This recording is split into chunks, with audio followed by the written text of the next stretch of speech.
என் மாணவர்களே, என் வாலிபர்களே, என் பெரியோர்களே, என் சகோதரர்களே, என் சகோதரிகளே, கண்ணியத்தை கடைபிடியுங்கள். உலகத்திற்கு முன்னால் உலகம் உங்களை பார்க்கிறது, உங்களை ஏன் நோக்குகிறது, நீங்கள் யார் என்று கண்காணிக்கிறது. கண்ணியத்தோடு இந்த உலகத்திற்கு முன்னால் நடந்து கொள்ளுங்கள். ஒரு காஃபிருடைய குணத்தில் இல்லாதது கூட இன்று ஒரு முஸ்லிமுடைய குணத்தில் இருக்கிறது. பிறருடைய கண்ணியத்தை இழிவுபடுத்துதல், பிறருடைய மானத்தை அசிங்கப்படுத்துதல். ரசூலுல்லாஹி ஸல்லல்லாஹு அலைஹி வஸல்லம் சொன்னார்கள், ஒரு முஸ்லிமுக்கு இன்னொரு முஸ்லிமின் மீது ஹராம் தமுஹு வ மாலுஹு வ இர்துஹு, அவனுடைய ரத்தம்,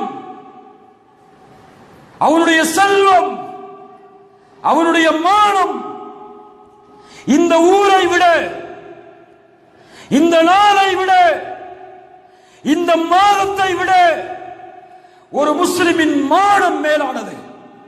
காபா, நீ கண்ணியம் உள்ளவன் தான், ஆனால் உன்னை விட கண்ணியம் ஒரு முஃமினின் மானம். ரசூலுல்லாஹ் சொன்னார்கள். அறிஞர்கள் சொல்கிறார்கள், காபாவை இடிப்பதை விட மோசமான குற்றம் ஒரு முஸ்லிமின் மானத்தை பழி வாங்குவது. இணையதளங்களில் எதை எழுதுகிறீர்கள் என்று கொஞ்சம் கண்காணியுங்கள் உங்களை நீங்களே. உலகம் பார்க்கும் போது அந்த உலகத்திற்கு இஸ்லாம் என்று எதை வெளிப்படுத்தி இந்த சமூகத்தை முன்னிறுத்துகிறீர்கள் என்று உங்களையே நீங்கள் கேட்டுக்கொள்ளுங்கள். நீங்கள் செய்யக்கூடிய இந்த நிகழ்வுகளை பார்த்தெல்லாம் பிரமத சகோதரன் இஸ்லாமின் மீது ஈர்க்கப்படுவானா? ஒருவன் நீங்கள் செய்யக்கூடிய செயல்பாடுகளை எல்லாம் பார்த்து இந்த மார்க்கத்தை விரும்பி ஏற்றுக்கொள்வானா? நான் எதை சொல்கிறேன் என்று உங்களுக்கு தெரியும், இந்த உலகத்திலே இதை கேட்கக்கூடிய எல்லோருக்கும் தெரியும். உங்களுக்குள் ஒரு பிரச்சனை என்றால் அதை உங்களுக்குள் பேசி தீர்த்து முடித்துக் கொள்ளுங்கள். இந்த உலகம் உங்களை எதிர்பார்க்கவில்லை. நீங்கள் ஒன்றும் இந்த முஸ்லிம் சமூகத்தை ஆளக்கூடிய கலீஃபாக்கள் அல்ல. உங்கள் குழுவில் உள்ள ஒருவர் தவறு செய்தால் அவரை தண்டியுங்கள், எதை வேண்டுமானாலும் செய்யுங்கள், அதற்கு உங்களுக்கு உரிமை உண்டு. ஆனால் அவரின் மானம் எங்களுக்கு முக்கியம். ஒரு முஸ்லிமின் மானம் வீணடிக்கப்படும் போது இன்னொரு முஸ்லிம் அதை பார்த்து ரசித்துக் கொண்டிருக்க மாட்டான். ரசூலுல்லாஹ் சொன்னார்கள், மன் ரத்த இர்த அஹீ, ஒரு சகோதரனின் மானம் பங்கம் விளைவிக்கப்படும் போது யார் அதை விட்டு திரும்புவானோ அல்லாஹ் அவருடைய முகத்தை நரகத்திலிருந்து திருப்பி விடுவான் என்று. அல்லாஹு அக்பர். ஆனால் அதை பார்ப்பதற்கு உலகம் எதிர்பார்க்கிறது. அதை பற்றி பேசுவதற்கு நம்முடைய நாவுகளுக்கு இனிமையாக இருக்கிறது. பிறர் அசிங்கப்படும் போது, பிறரை பற்றி பேசப்படும் போது அதை கேட்டு இன்பம் கொண்டு நம்முடைய நண்பர்களோடு அதை கலந்து கொள்வதற்கு, அதை ஷேர் செய்வதற்கு, கமெண்ட் செய்வதற்கு, அந்த லைவை பார்ப்பதற்கு நம்முடைய உள்ளமெல்லாம் துடிக்கிறது. ஏன்? பிறருடைய மானத்தை வெளிப்படுத்துவதை பார்க்க வேண்டும் என்ற ஆசையா? இந்த எண்ணம் இருந்தால் ரசூலுல்லாஹ் சொன்னார்கள், யார் ஒருவன் தன் சகோதரனின் குறையை துருவி துருவி தேடுவானோ அவனுடைய குடும்பத்தார்களுக்கு மத்தியிலேயே அல்லாஹ் இழிவுபடுத்துவான். பிறருடைய மானத்தில் விளையாடாதீர்கள். ஒரு முஸ்லிமின் மானம் கண்ணியமானது, மதிப்பானது. ரசூலுல்லாஹ் தன்னுடைய ஒட்டகத்தின் மானம் ஒரு முறை கீழே விழும் பொழுது சொன்னார்கள், என் ஒட்டகத்தின் குணம் இதுவல்ல, இதை பற்றி இப்படி பேசாதீர்கள். யானை படையை தடுத்தவன் தான் இதையும் தடுத்திருக்கிறான் என்று சொன்னார்கள். அல்லாஹ் மன்னிப்பான். யாருடைய மானத்தை பற்றியும் எம்முடைய நாவுகள் பேச வேண்டாம். நாவை கட்டுப்படுத்துங்கள் வாலிபர்களே. உலகத்திற்கு இஸ்லாமை அழகாக வெளிப்படுத்துங்கள். அசிங்கமாக வெளிப்படுத்தி இஸ்லாமை அவர்கள் ஏற்பதற்கு நாமே தடையாக மாறிவிட வேண்டாம். எம்மை உலகத்தில் இருக்கக்கூடிய பலர் காவு வாங்குவதற்கு காத்துக் கொண்டிருக்கிறார்கள். சமூகம் எதை நோக்கி சென்றால் அழியும் என்று எதிர்பார்த்து கொண்டிருக்கிறார்கள். அந்த அழிவை உங்களுடைய கரத்தாலே அவர்களுக்கு ஆயுதங்களாக கொடுத்து அவர்களுடைய வாயில் மெல்லக்கூடிய சுவிங்கங்களாக மாறிவிடாதீர்கள். அல்லாஹ் பாதுகாப்பான். அல்லாஹ் எம் சமூகத்தை சீரமைப்பான். அல்லாஹ் ரப்புல் ஆலமீன் நம்முடைய சமூகத்தின் ஒற்றுமையின் பலத்தை நிரூபிப்பான். ஒரே ஒரு நிகழ்வை மட்டும் கூறி பணியை நிறுத்திக் கொள்கிறேன். ரசூலுல்லாஹ் ஒரு சகோதரனின் மானத்தை எப்படி பாதுகாத்தார்கள் என்று பாருங்கள். மாயிஸ் இப்னு மாலிக் விபச்சாரம் செய்கிறார். சொன்னது யாரும் இல்லை, அவரே நபிக்கு முன்னால் வருகிறார். யா ரசூலல்லாஹ் ஜினா செய்து விட்டேன். ரசூலுல்லாஹ் திரும்புகிறார்கள். யா ரசூலல்லாஹ் ஜினா செய்து விட்டேன். திரும்புகிறார்கள். யா ரசூலல்லாஹ் ஜினா, திரும்புகிறார்கள். அபிஹி மஜ்னூன், பைத்தியக்காரரா இவர்? மது குடித்திருக்கிறாரா? நபித்தோழர்கள் சொன்னார்கள், யா ரசூலல்லாஹ் அவர் பைத்தியக்காரர் இல்லை, மது குடிக்கவில்லை. யா ரசூலல்லாஹ் நான் ஜினா செய்தது உண்மை. என்ன செய்வது? தண்டனையை கொடுங்கள். கல்லால் இருந்து கொல்லப்பட வேண்டும். மாயிஸ் இப்னு மாலிக் கல்லால் இருந்து கொல்லப்படுகிறார் இஸ்லாமிய சட்டத்தின்படி. அந்த ஜனாசா மாறி இருக்கும் போது இரண்டு தோழர்கள் பேசிக் கொள்கிறார்கள். இந்த மனிதனை பார், அல்லாஹ் மறைத்தான் இவருடைய பாவத்தை, ஆனால் இவருடைய நஃப்ஸ் அதை வெளிப்படுத்துவதில் இருந்து தடுக்காமல் அல்லாஹ் மறைத்ததை இவரே வெளிப்படுத்தி, ஒரு வார்த்தை சொல்லக்கூடாது, அது செத்து கிடப்பதை போன்று செத்து கிடக்கிறாரே என்று சொன்னார்கள். நபித்தோழர்களில் இருவர். ரசூலுல்லாஹ்வுடைய காதில் அது விழுகிறது. கொஞ்ச நேரம் கழித்து ரசூலுல்லாஹ் கொஞ்சம் இடத்தை கடந்து செல்கிறார்கள். அங்கே அழுகி மக்கி போன கழுதை செத்து கிடக்கிறது.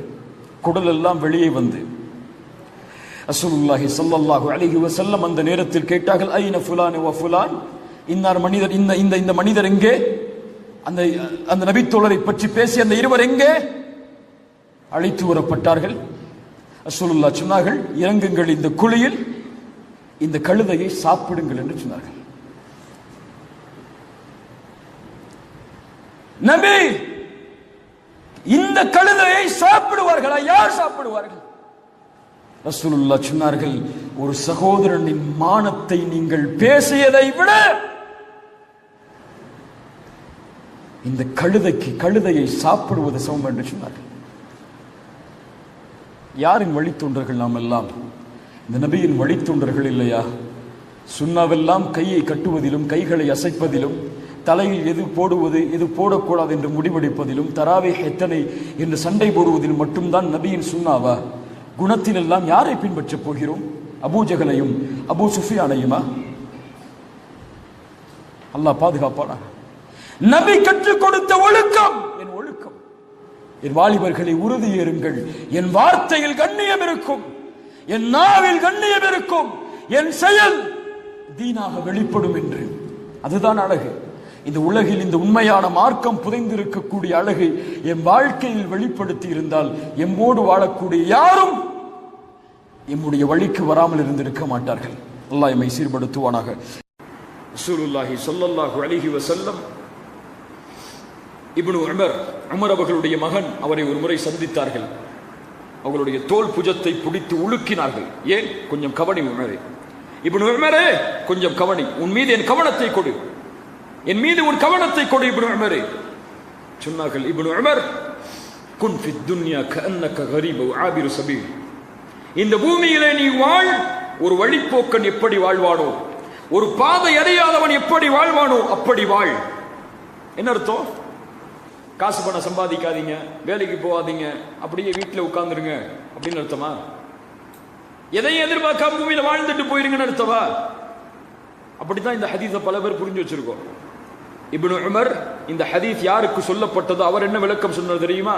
அந்த ஹதீஸோடு சேர்த்து அவர்களுடைய மாணவர்களுக்கு சொன்னார், இதனுடைய விளக்கம், இதா அம்சைத ஃபலா தன்ததிர் ஸபாஹ், மாலை வந்தால் காலையை எதிர்பார்த்து வாழாதே. وَإِذَا أَصْبَحْتَ فَلَا تَنْتَظِرِ الْمَسَاءَ, காலை வந்தால் மாலை எதிர்பார்க்காதே. وَخُذْ مِنْ صِحَّتِكَ لِمَرَضِكَ, நோய்க்கு முன்னால் சுகத்தை தேடிக்கொள். وَمِنْ حَيَاتِكَ لِمَوْتِكَ, உன் மரணத்திற்கு முன்னால் வாழ்வை தேடிக்கொள். இப்படிப்பட்ட வழிமுறை மரணம் அடைவதற்கு முன்னால் இப்படி ஒருவன் வாழ்ந்தான் என்று சொல்லும்படி வாழ்ந்து செல். ஏதோ வந்தாரு போனாரு சென்றாரு என்று சொல்லக்கூடிய வாழ்வை வாழாதே. அது யார் வேண்டுமானாலும் வாழலாம், ஒரு கால்நடை கூட அப்படி வாழலாம் இந்த பூமியில். ஆனால் ஈமானை ஏற்றுக்கொண்டு மனிதனாக வாழக்கூடிய நீ ஒரு சாதனை, ஒரு தைரியம், உன்னால் ஒரு படிப்பினை இல்லாமல் மரணித்தால் அந்த வாழ்விற்கு அர்த்தமே கிடையாது. இந்த ஈமானை நீங்கள் ஏற்றுக்கொண்டதில் அல்லாஹ் ரப்புல் ஆலமீன் எம்மை மாற்றுவாராக. உள்ளத்தில் நன்மையை சேருங்கள் கண்ணியத்துக்குரியவர்களை. பாவங்களையும் அநியாயங்களையும் அசிங்கங்களையும் உள்ளத்திலே ஏந்தி வாழாதீர்கள். எப்போது பார்த்தாலும் இந்த சினிமாக்களுக்கும் நாடகங்களுக்கும் இசைகளுக்கும் பின்னால் செல்லக்கூடிய கலாச்சாரத்தை விட்டு விலகி நல்ல விஷயங்களையும் நல்ல பழக்கங்களையும் நல்ல குணங்களையும் உள்ளத்திலே ஏந்தக்கூடிய சமூகமாக வாழுங்கள். யாருடைய உள்ளத்தில் நன்மை குடிகொள்கிறது என்பதை அல்லாஹ் அறிகிறானோ அவர்களுடைய வாழ்வு அனைத்தையும் அல்லாஹ் நலவாக மாற்றுவான். குர்ஆன் சொல்லுகிறது, இது இன் யஅலமில்லாஹு ஃபீ குலூபிக்கும் கைரன், உங்களுடைய உள்ளத்தில் அல்லாஹ் நலவை அறிந்தால் யுத்திக்கும் கைரா, நலவைத்தான் அல்லாஹ் உங்களுக்கு தருவான். எல்லோரின் மீதும் நல்லெண்ணம் கொண்டவர்களாக, எல்லோரும் முன்னேற வேண்டும், அந்த பாதையில் நானும் செல்ல வேண்டும் என்ற எண்ணத்தோடு வாழுங்கள். எல்லோரின் நோக்கமும் ஒன்றுதான், யார் முன்னேறினால் என்ன, சத்தியம் உயர்த்தப்பட வேண்டும், அதுதான் முக்கியம். யார் சத்தியத்தை சுமக்கிறார்கள் என்பது முக்கியம் அல்ல. உண்மை உரைக்கப்பட வேண்டும் என்பதுதான் முக்கியம். யார் உண்மையை சொல்கிறார்கள் என்பது முக்கியம் அல்ல. அது யார் வேண்டுமானால் இருந்தாலும் அவர்களுக்கு பின்னாலோ அல்லது அவர்களை விட சிறந்தவர்களாகவோ வாழ வேண்டும் என்று நினைப்பதுதான் ஈமானை ஏற்று வாழக்கூடிய ஒரு முஸ்லிமின் வாழ்க்கையாக இருக்கும். கண்ணியமான முறையில் இந்த உலகத்திலே கையாளுங்கள். எல்லா பிரச்சனைகளையும் ஒருவரை இழிவுபடுத்தி தான் முன்னேறுவது மனிதனுடைய குணம் அல்ல. இஸ்லாம் எமக்கு காட்டக்கூடிய வழி அல்ல. ஒரு சகோதரன் இழிவடைந்து நான் கண்ணியம் அடைவது உலகத்தில் எதற்கும் பலனளிக்காத ஒன்று. ரசூலுல்லாஹி ஸல்லல்லாஹு அலைஹி வஸல்லம் சொன்னார்கள், ஒரு சகோதரனுடைய கண்ணியம் பாதிக்கப்படும் பொழுது, ஒரு சகோதரனுடைய கண்ணியம் இழிவான முறையில் பேசப்படும் பொழுது, யார் அதை விட்டு தன்னை திருப்பிக் கொள்கிறானோ அல்லாஹ் அவனுடைய முகத்தை நரகத்திலிருந்து திருப்பிக் கொள்கிறான். ஒருவரை பற்றி ஒருவர் தவறாக பேசுகிறார், அந்த இடத்திலிருந்து எனக்கும் இதற்கும் சம்பந்தம் இல்லை, அவர் நல்லவர் தான், அவருடைய கண்ணியத்தை பாழாக்காதீர்கள் என்று அந்த இடத்திலிருந்து அவர் கலைந்து சென்று விட்டால் இவருடைய முகத்தை அல்லாஹ் நரகத்திலிருந்து திருப்புகிறான். இந்த பூமியில் யாருக்கும் தொல்லை கொடுக்காமல் ஒருவர் வாழ்ந்தால் அவரை அல்லாஹ் சொர்க்கத்தின் வாரிசாக மாற்றுகிறான். இறை தூதருக்கு முன்னால் ஒரு மனிதர் வருகிறார். 3 நாள் அல்லாஹ்வுடைய தூதர் தொடர்ந்து சொன்னார்கள், இவர் சொர்க்கவாதி, இவர் சொர்க்கவாதி, இவர் சொர்க்கவாதி. ஒரு நபித்தோழருக்கு ஆட்சியம், அவரை பின்தொடர்ந்தார்கள். 3 நாட்கள் அவரோடு தங்கி இருந்தார்கள். என்ன செய்கிறார் இவர் சொர்க்கவாதி என்று அடைவதற்காக? 3 நாளும் பெரிதான ஒரு வணக்க வழிபாட்டை அவரிடத்திலே பார்க்கவில்லை. 3வது நாள் அவரிடத்திலே சென்று சொன்னார்கள், உன்னை இறை தூதர் சொர்க்கவாதி என்று சொன்னார்கள், ஆனால் வித்தியாசமான எந்த அமலும் உன்னிடத்திலே நான் பார்க்கவில்லை, என்ன செய்கிறாய்? அப்போது இந்த மனிதர் சொன்னார், என்னுடைய உள்ளத்தில் இந்த உலகத்தில் யாரை பற்றியும் தவறான எண்ணம் கிடையாது. நான் விழிக்கும் பொழுதும் உறங்கும் பொழுதும் என் உள்ளம் சுத்தமான நிலையில் யாரை பற்றியும் தவறான எண்ணம் இல்லாமல் நான் உறங்குகிறேன். யாருடைய முயற்சியும் யாருடைய உழைப்பும் எனக்கு ஒருபோதும் பொறாமையை தராது. இதனால் ஒருவேளை நான் அந்த பாக்கியத்தை அடைந்திருக்கலாம் என்று அந்த மனிதர் கூறினார். பிறருடைய கண்ணியம் உயர்த்தப்படுவதற்காக வாழுங்கள், அதற்கான முயற்சியை செய்யுங்கள். ரசூலுல்லாஹி ஸல்லல்லாஹு அலைஹி வஸல்லம் அவர்களுடைய வாழ்வில் ஒரு நிகழ்வை சொல்கிறேன். கண்ணியத்துக்குரியவர்களே, கஸ்வா ரசூலுல்லாஹ்வுடைய ஒரு ஒட்டகம் ஹுதைபியாவுடைய உடன்படிக்கைக்கு செல்லும் பொழுது ஒரு இடத்திலே கஸ்வா அடம் பிடிக்கிறது. அந்த இடத்தை தாண்டாமல் போது நபித்தோழர்கள் சொன்னார்கள், ஹலஅத்தில் கஸ்வா முரண் பிடிக்கிறது, இந்த ஒட்டகம் அடம் பிடிக்கிறது. ரசூலுல்லாஹி ஸல்லல்லாஹு அலைஹி வஸல்லம் உடனடியாக ஒரு ஒட்டகத்தின் கண்ணியத்தை அந்த நபித்தோழர்கள் விமர்சிக்கும் பொழுது உடனடியாக சொன்னார்கள், அப்படி சொல்லாதீர்கள், கஸ்வா ஒருபோதும் முரண்பிடிக்காது, அது அதனுடைய குணமும் அல்ல. யார் யானை படையை தடுத்தாலோ அந்த இறைவன் தான் இதையும் தடுத்திருக்கிறான். ஒரு ஒட்டகத்தின் கண்ணியம் பாழாகுவதை ரசூலுல்லாஹ் விரும்பவில்லை. ஆனால் இன்று ஃபேஸ்புக்கில் இந்த முஸ்லிம் சமூகம் செய்யக்கூடிய செயல்கள், யாரோ ஒருவன் யாரையோ பற்றி விமர்சித்தால் அந்த விமர்சனத்திற்கு இவர்கள் கை கொடுத்து நாமும் விமர்சிக்கிறோம். இஸ்லாமிய மார்க்கத்தை புரியாத பலர் முஹம்மது ரசூலையும் அல்லாஹ்வையும் பற்றி தவறான முறையில் விமர்சித்தால் இவர்கள் அவர்களுடைய தெய்வங்களையும் அவர்களுடைய மதங்களையும் விமர்சிக்கிறார்கள். யார் சொன்னது? எப்படி? யார் உங்களுடைய மார்க்கத்தை புரியாமல் நடக்கிறாரோ அவருக்கு அழகையும் இந்த மார்க்கத்தின் தெளிவையும் கொடுப்பதுதான் எமக்கு கடமையை தவிர பிற மதங்களை விமர்சித்து நாம் எம்முடைய மதத்தை வளர்க்க வேண்டும் என்ற அவசியம் இஸ்லாம் எமக்கு காட்டுத்தரவில்லை. இது மார்க்கம் அல்ல, இது ஒரு வழிமுறை. இதை ஏற்றுக்கொள்பவர்கள் ஏற்றுக்கொள்ளாதவர்கள் அவரவர்களுடைய முடிவு.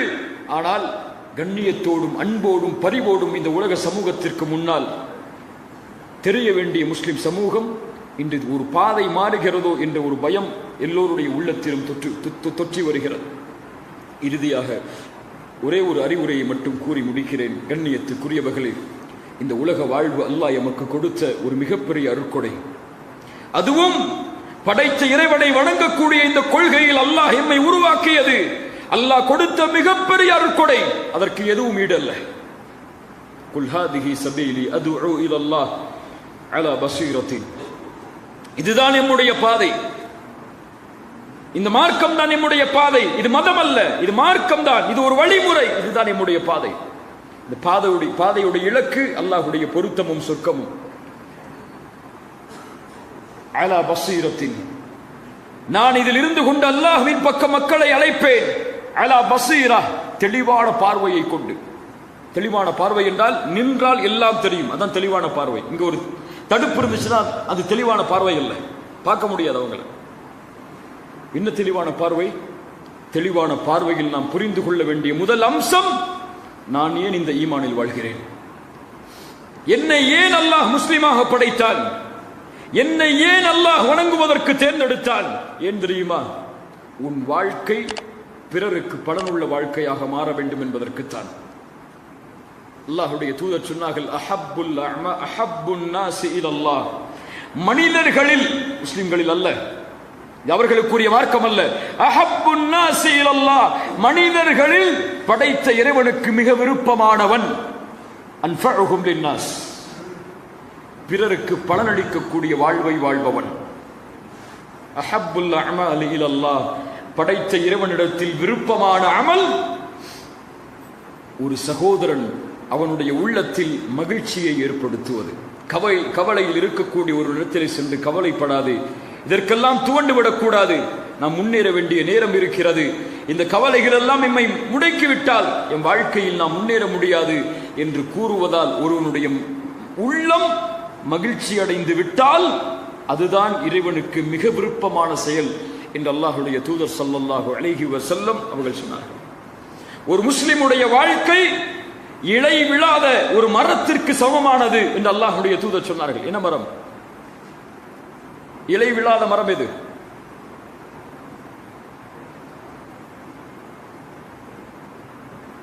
இலை விழாத மரம் பேரித்த மரம், அதனுடைய இலைகள் கீழே விழாது. இந்த மரத்திற்கு ஒப்பானது. ஏன் அல்லாஹ்வுடைய தூதர் ஒரு முஸ்லிமின் வாழ்க்கையை பேரித்த மரத்துக்கு ஒப்பிட்டார்கள்? அதனுடைய எல்லா பகுதிகளும் பலனளிக்கக்கூடியது. ஒரு முஸ்லிமின் பார்வை கூட பிறருக்கு பலனளிக்க வேண்டுமே தவிர பிறரை நோவினை செய்துவிடக் கூடாது. அவன் மூச்சு கூட பிறருடைய வாழ்வை முன்னேற்றுவதற்குத்தான் இருக்க வேண்டுமே தவிர கீழே இறக்குவதற்கு அமைந்து விடக்கூடாது. இப்படி வாழ்வதுதான் உண்மையான தெளிவான ஒரு முஸ்லிமுடைய வாழ்க்கை. நீங்கள் மரணித்ததற்கு பிறகு கூட ஒரு சமூகம் உங்களை நினைவு கூர்ந்தால் அதுதான் நீங்கள் வாழ்ந்து சென்றீர்கள் என்பதற்கு பலன்.